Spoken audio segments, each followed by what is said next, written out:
Dhimmootii nageenya biyyoolessaa irratti mari'achuudhaan manni maree nageenya biyyaa ibsa baaseen Itoophiyaa keessatti nageenya waariinsa qabu fiduuf hojii hojjetamaa jiran ilaalchisuudhaan ibsee jira. Kanneen keessaa rakkoo siyaasaa kana dura turan marii biyyoolessaan furuuf adeemsa jalqabame tuqeera. Yeroo ammaa koomishiniin marii biyyoolessaa naannolee 10 bulchiinsa magaalaa 2 keessatti aanaalee irraa hirmaattota marii sanarratti hirmaatan hojii adda baasuu xumuruusaa kan ibse yoo ta'u. Akkuma kanaan aanaalee 679 keessaa adeemsa marii sanaa irratti kan hirmaatan hanga ammaatti hirmaattota 12,294 adda baafamaniiru jedhe. Torbanneen xiqqoo keessatti koomishinichi sadarkaa naannootti waltajjiiwwan marii geggeessuu ka jalqabu ta'us ibseera. Adeemsi marii sanaa dhiyeenya jalqabamuuf ka jiru ta'uu VOA'f kan mirkaneessan koomishinara olaanaa koomishina marii biyyoolessaa Itoophiyaa Profeesar Masfin Araayaa. Naannoo hirmaattonni adda baafaman naannoleef bulchiisawwan magaalaa keessatti wal duraa duubaan marii geggeessamuuf hojiin ajandaa adda baasuu akka raawwatamu ibsaniiru. Finfinnee keessatti adeemsi kun torban 2 keessatti ka jalqabu ta'uu mirkaneessanii jiran. Qaamolee walitti bu'iinsa hidhannoo keessa jiraniif gara marii biyyoolessaatti akka deebi'an irra deebi'uun waamicha akka taasisan koomishinarri olaanaan kun koomishinichi akka aangoo labsiin isaaf kennametti wabii nageenya isaaniif mirkanuu akka kennuuf ibsaniiru. Biyya keessas ta'e biyya alaatii hidhattootaaf paartilee poolitikaa dabalatee adeemsa marii sanaa irratti qaamotii shakkii qaban waliin dubbachuuf qophii ta'uusaaf yaaliis gochaa akka jiru ta'uu dubbataniiru. Haa ta'u malee koomishinarichi hanga ammaatti qaamaan dhiyaate kan isaan dubbise qaamni hidhate jira yoo ta'e gaaffii dhiyaateef amma kanaaf deebii kennuu kan hin barbaanne ta'uu VOA'f ibsaniiru. Itoophiyaatti kan argamu Embasiin Yuunaayitid Isteetsi har'a ibsa gabaabaa baaseen koomishinichi marii hunda hirmaachise taasisuuf waamicha ni dabarse ka deeggaru ta'uu ibseera. Itti fufees marii ijaaraa geggeessuuf Itoophiyaadhaaf nagaaf tasgabbiin mala wayyawaadha jedha ibsi Embasicha biraa ba'e. Dhaabbanni PEPFAR jedhamu kan pirezidaantii Yuunaayitid Isteetsiin dhibee HIV/AIDS irratti deebii hatattamaa kennuuf dhaabbateeru. Itoophiyaa bakkoota jeequmsoonni jiran keessatti xiyyeeffannoo kennuun akka hojjetu beeksise. Itoophiyaatti bakka bu'aan dhaabbatichaa Benjaamin Kaasdaan ibsa sagalee Ameerikaaf kennaniin Itoophiyaa keessatti bakkoota walitti bu'iinsoonni jiran keessatti tatamsa'inni dhukkuba HIV/AIDS dabalaa jiraachuu himaniiru. Akka fakkeenyaattis naannoo Tigraay keessatti tatamsa'inni isaa giddu galeessaan 15% ga'uus himaniiru. Kunis qorannoo taasifamee waraanni kaaba biyyattii keessa ture akka sababaatti ka'eera. Itoophiyaatti daayirktera faawundeeshinii ittisa HIV/AIDS Healthcare jedhamu kan hoogganaa daayirktera kan ta'an Dr. Tasfaayee Tafarraa jeequmsoonni biyyattii keessa jiran hojii ittisa vaayirasii HIV irratti hojjetaman danqaniiru jedhaniiru. Ministeerri fayyaa Itoophiyaas gama isaan rakkoo maallaqaa fi isa waliin kan wal qabataniin biyyattii keessatti hir'inni koondoomii mul'achuu fi kanneen biroos dhukkubichi akka tatamsa'u taasiseera jedheera jechuun Finfinneerraa Gabra Mikaa'el Gabramadiintu gabaase. Gara oduu biraatti yommuu dabarru immoo Soomaaliyaan humnootii galaanaa Tarkii biyya ishee daawwatan ennaa simattutti aangawoonni mootummaa sadarkaa olaanaa sirna kanarratti argamaniiru. Tujubeen dabalataan nutti himti. Kibxata jechuun ebla 23 Soomaaliyaan garee humna galaanaa Turkii gara buufata doonii magaalaa guddoo ishee Maqdishootti simattee sirna aangawoota mootummaaf waraanaatiin qophaa'een kabajjee jirti. Daawwannaan humnoota Turkii kun kan geggeeffame erga Turkiif Soomaaliyaan waliigaltee ittisaaf tumsa dinagdee mallatteessanii ji'a 2 booda. Sagantaa kanarratti pirezidaantiin Soomaaliyaa Hassan Sheekh Mohammediif aangawoonni mootummaa olaanoo biroo dabalatee ministeerri ittisa biyyattii Abdulqaadir Mohammad Nuur argamaniiru. Turkiin waggoota darban keessa michuu dhiyoo mootummaa Soomaaliyaa taatee jirti. Ankaraan manneen barnootaa, hospitaalotaaf bu'uuraalee misoomaa ijaaruudhaan lammiilee Soomaaliyaa Turkiitti akka barataniif iskoolaarshiippii yookaan carraa barnootaa tolaa kenniteefii jirti. Bara 2017 Turkiin buufata waraanaa ishee guddicha biyya alaa keessaa Moqadishootti banteetti. Itti dabaluudhaanis waraanaaf poolisoota Soomaaliyaaf leenjii kenniti. Ajajaan humna galaanaa Turkii Serkaan Doogaan akka jedhanitti waliigalteen jalqaba waggaa kanaa mallattaa'e humna galaanaa Soomaaliyaa deebisanii ijaaruu akka deeggaran kan isaan dandeessisu yoo ta'u naannoo galaana Somaaliyaa keessatti sochii seeraan alaa ittisuuf gargaarsa taasisu ta'uu ibsaniiru. Aangoonni biyya keessaaf sadarkaa addunyaa akka yaadanitti shiftummaan galaanarraa rakkoo guddaa ta'uu mala.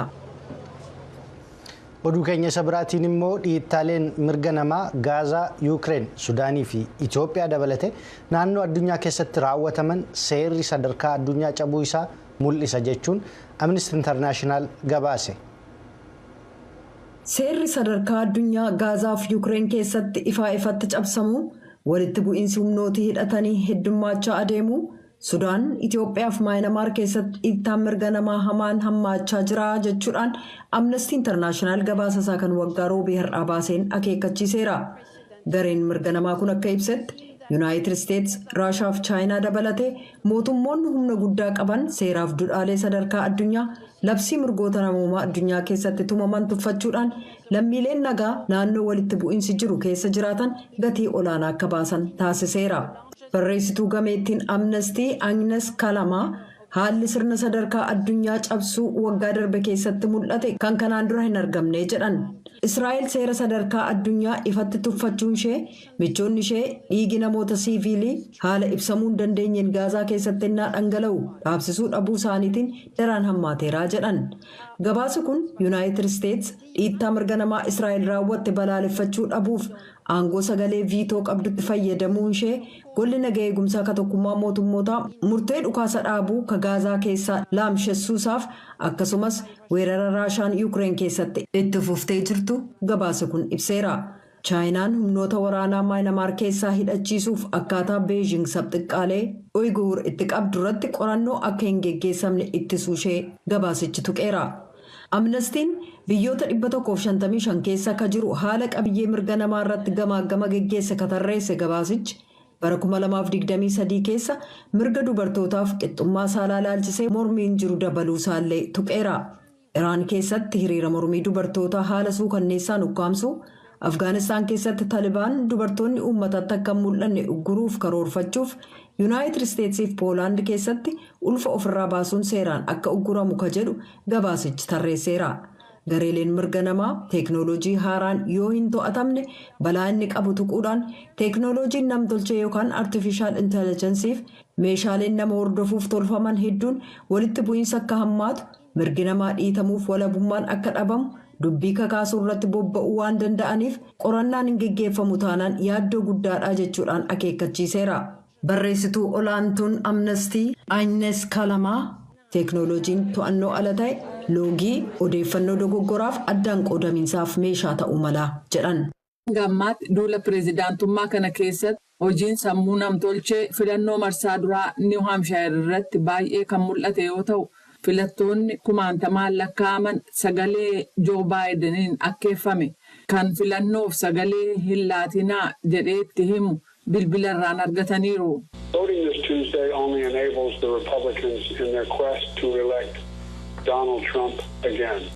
Kibxata kana sagaleen kennamu Riippaabilikaanonni Doonaald Tiraamp irra deebi'anii filachuuf carraaqii taasisan qofa hojiirra oolchuu dandeessisa. Sagaleen sobaa kun kan hojjetame falfalaa Luuziyaanaa Pool Kaarpenteriin baasii doolaara $150 ture.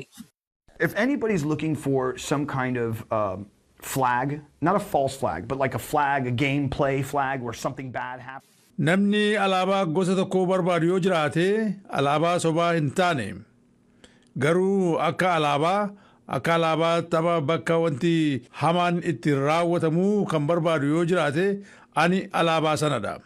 Senatar Riichaard Bulumental akka jedhanitti alaabaa biraa eeguuf yeroon hin jiru. Disinformation and deepfakes are about to descend on the American public.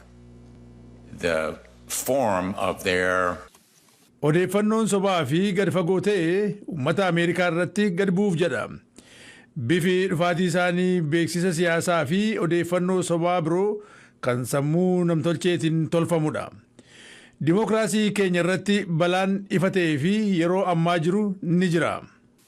Filannoo kana ilaalchisee torban darbe dhaddacha koree haqaa kan seenataa hojii sammuu namtolchee irratti gaggeeffame irratti Senatar Josh Hawley yeroon tarkaanfii itti fudhatan ammaa jedhaniiru. The dangers of this technology without guardrails and without safety features are becoming painfully apparent. And I think the question now is Balaan teknooloojii kanaa eegduu tokko malee fi meeshaalee of eeggannoo nageenyaa tokko malee haala nama dhukkubsuun mul'achaa jira. Akkan yaadutti gaaffiin amma jirus balaa haga tokko yeroo uumamu callifnee ilaaluu qabnaadha. Bilbila isaa akka New Hampshire keessatti bilbilamaa ture adda baasuun duraanuu ni danda'ama akka jedhan ogeessi waa'ee sagalee namtolchee uumu Zohaib Ahmed akka jedhanitti. We believe that AI watermarking technology is readily available solution that can. Teknooloojiidhaan mallattoo addaa hojii namtolchee irraa ka'uun furmaata salphaatti argamuu fi duraanuu qulqullina qabiyyee sagalee sakatta'uu danda'u ta'uusaa ni amanna. Teknooloojiin kun hojiirra oolaa waan jiruuf wanti hanqate dambii yookaan qajeelfama baasuudha jedhan abbootii qabeenyaa waan dogoggorsaa sobaan hojjetame faana dhahan keessaa tokko Ben Coleman. There's a really nice framework in both national and also state level regulations in space. When you upload something on Dambiiwwan sadarkaa biyyoolessaaf akkasumas kutaalee keessatti bu'uura dhugumaan bareedaa ta'etu jira. Yeroo waan tokko fakkeenyaaf YouTube irratti ol ka'an waan muraasa sakatta'aa jira. Hokkarri jiraachuusaa sakatta'uudha. Fakkiiwwan daa'imman umuriin isaanii hin geenye fakkeeffame sakatta'uudha. Sirba Drake Saharaa ol ka'aa yookiin fe'aa jirtu sunis sababaa dambii to'annaani. Kunis sakatta'iinsa biraa ta'uu danda'a.